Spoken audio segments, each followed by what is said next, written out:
Le Premier ministre indien Narendra Modi a entamé en Allemagne une tournée européenne qui doit le conduire également au Danemark et en France.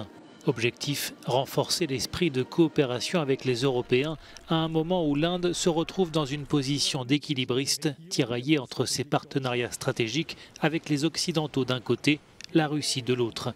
Depuis le début de la guerre en Ukraine, New Delhi a refusé jusqu'à présent de condamner l'invasion russe. Le chancelier allemand espérait convaincre Narendra Modi de revoir sa position. Avec son attaque contre l'Ukraine, la Russie a violé les principes fondamentaux du droit international.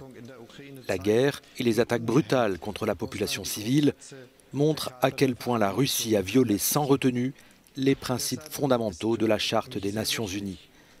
Je réitère donc mon appel à Vladimir Poutine. Mettez fin à cette guerre et à ces tueries insensées. Retirez vos troupes d'Ukraine. De son côté, le Premier ministre indien a appelé au dialogue pour mettre fin à la guerre en Ukraine, tout en évitant une fois encore de condamner la Russie.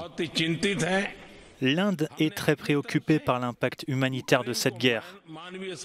Nous avons envoyé une aide humanitaire à l'Ukraine et nous avons exporté des céréales alimentaires.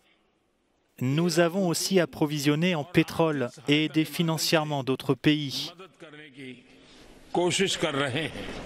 Olaf Scholz a invité Narendra Modi à participer en tant qu'invité spécial à un sommet des dirigeants du G7 le mois prochain, dans le cadre d'une initiative visant à forger une alliance plus large contre la Russie.